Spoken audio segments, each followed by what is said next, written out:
hours driving on the highway. Far away, far away, far away. Every moment I was spending on regrets was such a waste, such a waste, such a waste. Looking on the city lights, flashing bright in my eyes. Okay, so I came to do my sewing, and again I got a little sidetracked with the project. I had hung the mirror on the wall and used braces and stuff to hang it on the wall, and it was hard to get into a position where you could see in the mirror. Truth is, where it's at now is a little difficult. As you see, the mirror only goes halfway, and so I kind of have gotten adjusted to only seeing the top half of myself. So yesterday, after I figured out, put the little holes in it, I got my screws that would work, so I got it all secured. It was so nice. I was like, it ain't going nowhere. I have done it now.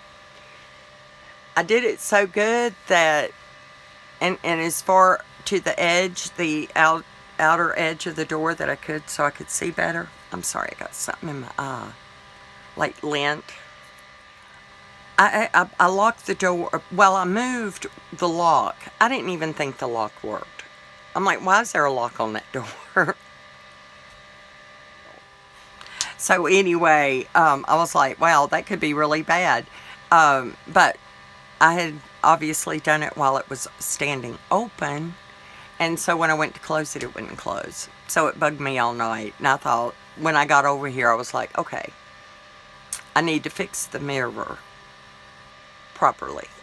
And it's better than it was. The door is unlocked, but the screws do not go. Technically, the mirror should be kind of warped. And if it's warped so that it makes me look skinnier, I'm okay with that.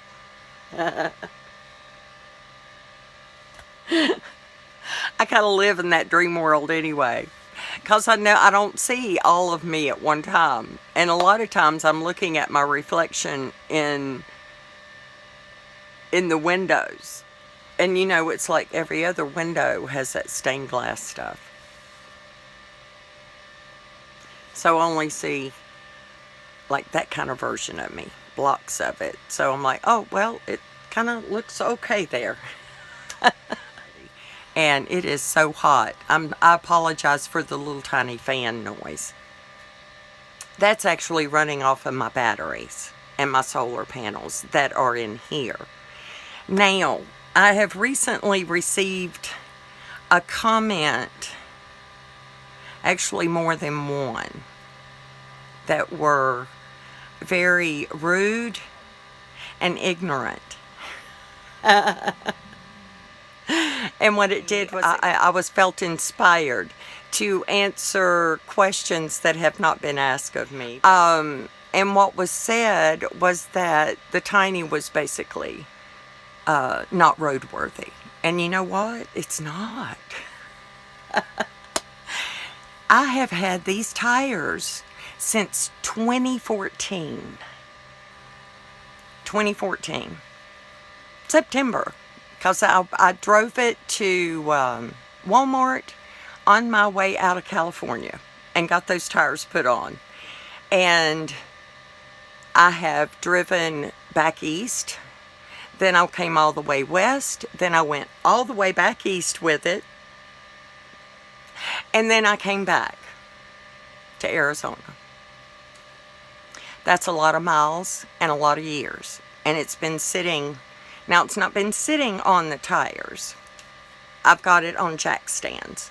But I need to get those tires replaced before anything happens. But it's one of the final things that I will do to get everything on the road. All of the lights, we do not travel in the dark, but the lights do work. They worked last time I plugged them in. So there will be that check. And to my knowledge, all the wiring should be good. hopefully no mice have gotten in there and chewed anything. But from what I can see, and I can kind of see all of it, yes, she's 50 years old and she's going to try to go back east again. I think she'll do it. I think she'll do it. She will be roadworthy. At the moment, no. But Fence Guy, my handyman friend, has a thing that will turn the trailer. I need him to help me get it off the jack stands. He would turn it because here's what happened. When I parked the Tiny up here, right after I got the shed, I parked over here. Anyway, and Bob got the road done because the road had been done when I pulled in here. All I know is that I made the turn and then I just drove off. And we set the Tiny up here. And then I built a fence.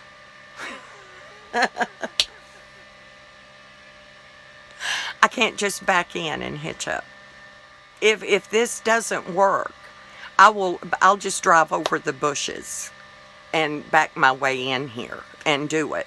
What I'm just trying to preserve the space so that it is still a nice little campsite that runs off the water that goes into my shed.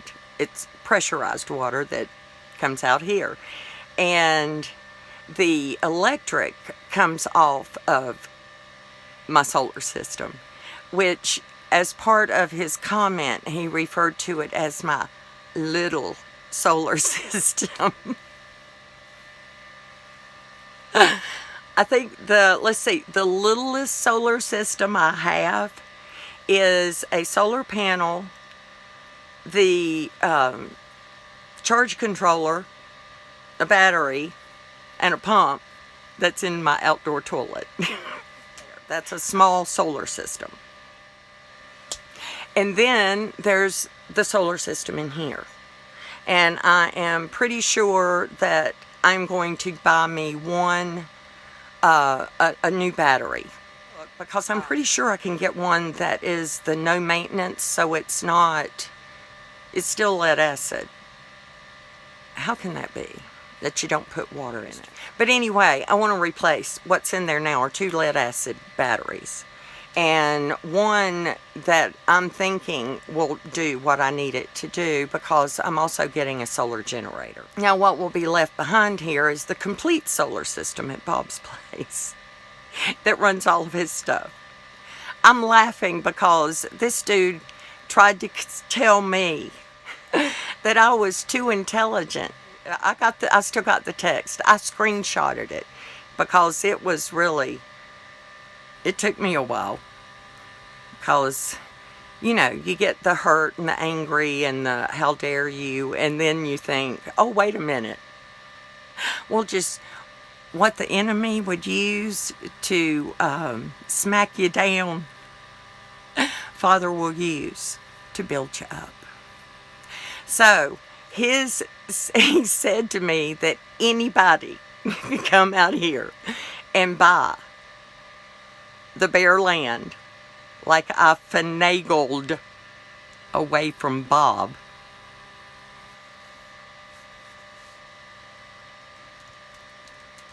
He actually said finagled. Back to my, you're just ignorant and don't know what you're talking about. You come and you buy the 2 acres of land. And he says for $10,000 to $25,000 that somebody can build what I have here.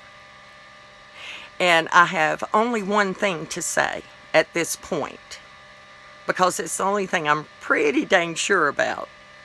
And that is, if you come out here, you will have a septic tank.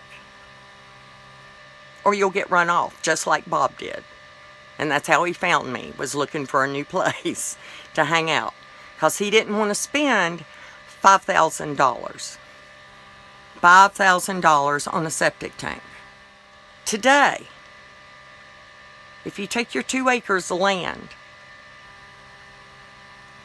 which is no longer under $5,000, I don't think.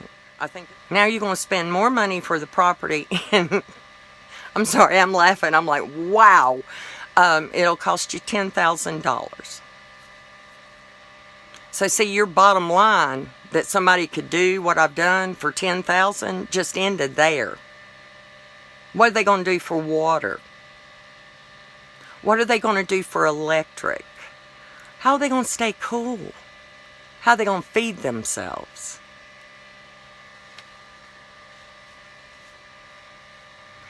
And I'm not so foolish, is that my asking price is the price I want. I know what that price is. What I have is a value. And just because someone thinks they know,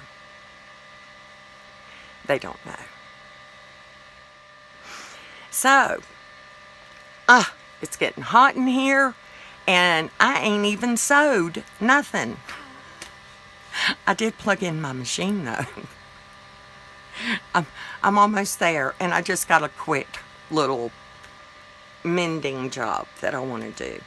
And it looks like if I want to sew, I'm going to have to do it before the sun starts hitting on this side, because, well, I guess I could have looked at the thermometer. Right now it's about 85.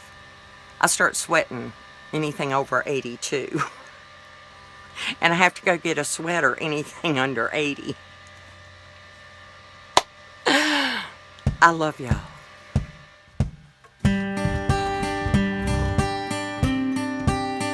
Yeah.